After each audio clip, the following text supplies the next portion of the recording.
Hi, it's Kristen, and I am starting, I guess it would be considered a vlog, because we have baby number 8 on the way, which I am super excited about. I really wanted to do this last weekend, and it was kind of crazy.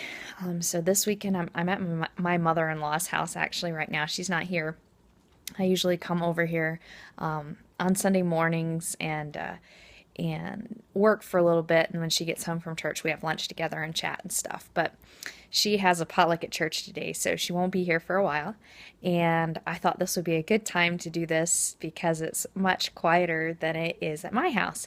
So, anyways, yeah, I am pregnant, which is I'm super excited about. I've been wanting another baby for quite a while, but it just hasn't been the right time. And I had a lot of kind of cycle wonkiness while nursing Sadie, and my cycles had mostly normalized. And then this cycle was just kind of strange out of the blue. But we were able to get pregnant, which was really exciting. And if y'all are interested, I can show my chart and talk some about that. Maybe I'm going to try and do an update every week.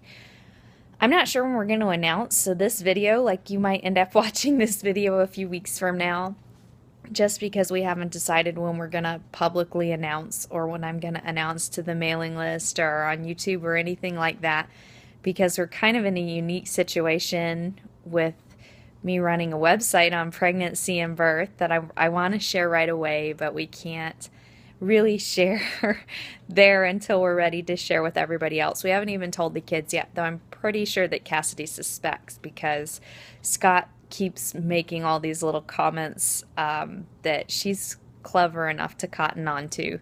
I don't know about the older boys, but I think Cassidy probably has figured it out. Anyways, right now is oh gosh, there's just so much to say. It's a pretty exciting time in my life. It's been a pretty crazy time in my life, but I've been like a student midwife for several years now, just doing the academics, but in like the past 8 months now, I've actually been able to start attending births, which is a lot of fun. So I've been running natural birth and baby care for 11 years, and I've had 7 babies myself, and I've been a childbirth educator for 4 years now, a student midwife for about the same amount of time. And now I have actually been able to attend births, and I'm hoping to continue to attending births until, shortly before this baby comes, and then we'll see what's going on with that. Maybe be able to do some prenatal clinic days, a few months after the baby comes, but probably will have to take a hiatus from attending births for a while. Anyways, but that's kind of exciting in my life. And then I guess it'll be interesting for me because right now the website is what is the primary income earner for our family since Scott was laid off. And many of you know Scott because he does all the customer service and all the back end tech and everything for the site now. So if you've got a tech question, he's the one that answers it. But still, it's mostly what I do that brings in the income. And so that's a pressure that I really haven't had on me during a pregnancy before, but I know it's a pressure that a lot of you have. So maybe hearing me talk about that every week will be kind of cool. Another thing, and I guess when I'm thinking about it, I should have probably turned this so that it was horizontal instead of vertical in a landscape. Anyways, I didn't think about that, so sorry. I'll try and remember that next week. But I wanted to tell you about a few things. So I said I might talk about the chart next week and like really finding out that we were pregnant, or I did do a little video of one of the pregnancy tests that I took, so I might splice that on so that you can see it. But I guess, like right now as I'm recording this, I've just hit 5 weeks. So we found out at 10 days post-ovulation. So I found out pretty quick because I kind of had a feeling. I was having a metallic taste in my mouth for a few days, which is a pregnancy symptom that I've had with only one of my other kids, which was Galen, my 4th baby. But it was pretty distinct. So, and then I took the pregnancy test. I was also just wondering because of timing, because of when I ovulated and everything. And And the test was definitely positive. There was like no doubt about it. So I've taken a few more tests and they've all been progressively darker, which is always reassuring. But I think the thing that I really wanted to talk about was last week. So when I was like 3 weeks and 6 days, because it was last Saturday night, so a week ago, I went to the bathroom and I actually wiped and there was some spotting. So there was like pink on the toilet paper, which is not something that I have ever had in a pregnancy at all. And it really scared me, it like shook me up. I just went and showed the toilet paper to Scott and I was in tears because I was really worried. But at the same time, like I felt like it felt weird to me because I'd never had it before, and also because I had gotten such strong positives on the test. I've had a couple of times where I've tested that I had like a weird test, one of those I'm not sure if this is real or not, I'm not sure if this is positive or not, and then had like a really heavy period afterwards. And I thought maybe those times that it was a really early loss, but I don't know for certain because, again, it was just weird. Would be what would be called a chemical pregnancy, which is, I don't know why they call it a chemical pregnancy because that makes it sound like it's a false pregnancy, but actually what a chemical pregnancy is it's likely a really, really, really early miscarriage. So it's enough that there's a little bit of HCG, which is the hormone that causes the pregnancy test to be positive, but then the baby is not viable or can't stay stuck. To make HCG, the baby has to have implanted at least somewhat, but the baby just can't stay for whatever reason, and then you have like a period that might be a few days later, a little heavier. That was what I experienced, but I've always felt like I wasn't quite sure. So anyways, this time felt very different because I was 100% positive. There was no mistaking those tests. But I hadn't taken a test on Saturday morning, and then I had the spotting Saturday night. I was really upset. I didn't sleep much that night. But I got up Sunday morning. I was still temping because I'd been charting, and my temperature was still really high. And I took another test, and it was even darker. So all day Sunday, so a week ago today, that was the day that I hit 4 weeks pregnant. There was brown all throughout the day when I wiped, but no more pink. And then by Monday, it was just fine. And all last week, everything's been good. I haven't had a pregnancy. I haven't had any more spotting. I want to say that today, I'm trying to remember how many days post-ovulation I am, and I can't remember. I think I'm 19, I think it's like 22 days, maybe 23 days. Anyways, I hit 18 days post-ovulation, which for those of you that chart, when you get 18 high temperatures on your chart after ovulation is when the chart will say, okay, you're most likely pregnant. So I hit that point, I think, on Wednesday.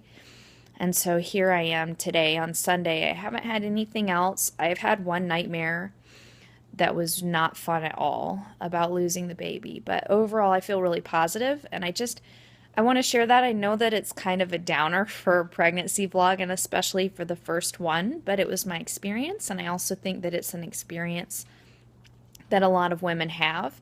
And I want this to be something that honors my experience because I'm going to chronicle my experience.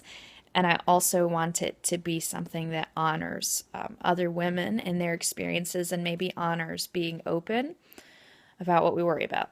So, anyways, I'm really hoping that that dream was just a nightmare that was kind of one of those, the subconscious is clearing itself out from what you've been worried about because I really want to meet this baby. So anyways, but I'm feeling really good. Other than like the metallic taste in my mouth, I'm having like seriously feeling stopped up, like constipation, which is not normal for me. And I don't actually remember it being like this with Sadie. I know I always feel a little more sluggish during pregnancy, but this is like really pronounced, like driving me nuts pronounced. And it's interesting to me to have that so fast and so very much, okay, this is cause and effect because otherwise I haven't really changed very much. So I'm kind of working on that, trying to make sure that we do a smoothie every day, that I'm drinking plenty of fluids, and I've been trying to be lower carb for breakfast, but I'm thinking about maybe doing oatmeal for breakfast for a while just to see if that makes a difference because it's helped me before. So that's something that I'm considering. But other than that, like I start to get really tired in the afternoons, and there's been a couple of evenings when I felt a little off, like maybe a little queasy to my tummy, which in my first 6 pregnancies, evening was always worse for me with like morning sickness or nausea, really was what it was for me. I didn't have any with Sadie. I'm hoping not to really have any with this baby, but I've had that kind of hint a couple of times, and it's been in the evening. And then the fatigue has just been like in mostly in the afternoon and evening. I attended a birth on Friday, so 2 days ago, and that was an afternoon birth. It was absolutely beautiful. But I was like, by the time we got her settled and everything, and we were upstairs just giving the new family some space, and we were doing paperwork and stuff, I was like leaning on the table like this. Like I was falling out. Fatigue was a huge issue for me with Sadie's pregnancy, and I'm hoping maybe to find some ways for it not to be as big of an issue this time, but I'm also trying to plan right now what can I do to honor that so that if I need to take an afternoon nap and stuff that happens. That's something that's important to me really is to like honor what I'm feeling, and I do want to stave off symptoms and discomforts and things as much as possible, but also some like the fatigue, feeling hungry, that sort of thing. I want to honor that in a healthy way. So, I feel like I'm being rambly and I've been a talking head here for a few minutes, so I don't want to bore anybody. But I have always enjoyed watching pregnancy vlogs, so I thought that it might be fun to do one and to let you watch. So, a couple of other things like just juicy details, and I'll also show you my belly in a minute, which doesn't really look all that impressive right now, but it's fun to see like the belly progression every week. But so we probably won't find out what this baby is. We didn't find out with Sadie. We found out by accident with Corwin. I did go in for just a scan, the anatomy scan, and we told the lady that we didn't want to know, but she gave us a picture, and it's like you run a natural birth website and you are on baby number 6, and you've been looking at yours and friends' ultrasounds for a decade, literally more than a decade. She gave us a profile shot, and it was pretty obvious that Corwin was a boy. I was disappointed because I really didn't want to know. And then with Sadie, we actually ultimately decided that we didn't even want an ultrasound, and I feel pretty much the same now. So we likely won't even have an ultrasound and certainly won't find out the baby. With Honor, we did some blood typing before birth just on me, and I could talk about that in a future video, which to find out if the baby was Rh negative or Rh positive. And that also tells you what the baby's gender is. I haven't done it since then, and I decided not to do it with Corwin specifically because I did not want to know the baby's gender. And then also the same with Sadie. And with Sadie, with Corwin, I could have just asked them not to tell me the gender because he was Rh negative, and they would have probably just said the baby was Rh negative, but I would have known because the way that the test works is if they tell you the baby's Rh positive, it could be a boy or a girl. But if they tell you the baby is Rh negative and they don't ask you to retest, you know it's a boy. If they tell you that the baby is Rh negative and they ask you to retest, you know that it's a girl because they retest for an Rh negative female genotype just in case they missed the baby because that's the same genotype as the mom. So there's like a 50% chance that I'm going to be able to figure it out from the genotyping test. And to me, I really didn't want to know. So I don't want to know with this baby again. And that's all, many complex emotions, and we can talk about that and my reasoning for that and like what your reasoning and your feelings might be and stuff too. Anyways, so I'm hoping that this will be helpful for you in thinking through things and sorting things out. So I have already told my midwife because it's the midwife that I'm assisting at births, and that was a lot of fun. I told her when I went in for prenatal clinic day last week, I'm doing one afternoon a week with prenatals, and that was a lot of fun to be able to tell her. I can share how I told her if y'all want to know. In a future video because I'm almost 15 minutes here, so I want to stop and not bore you. But so she knows, but I haven't made an appointment or anything yet because, like I said, I'm just now 5 weeks today. So it's really just taking care of myself and thinking and making some plans, and I'll talk about that all in the coming weeks. So for now, I think I'm going to finish this up. Well, I'll show you my belly. I'm wearing my kids' like 4-H club sweatshirt here, but I'll show you my belly. It's definitely this mama's had 7 babies before belly, so it's a little poofy, but I haven't really had much bloating, but it's a little poofy just from being a fluffy mama, but not really any baby type stuff showing yet. So let's see if I can get like a good angle here. We have a window, so I'm trying not to like get backlit. But there's the belly. Not really anything there yet. You can just see. It's winter time here in northern Michigan, so I've got like sweatpants on under my skirt. But not much there, just a belly. So we'll see what things look like in the coming weeks, and I can share with you like some thoughts. I'm really interested in like palpating the baby and feeling the baby and just feeling my uterus as it grows and everything. Partly as a student midwife and partly because I feel like that really helped me bond with Sadie.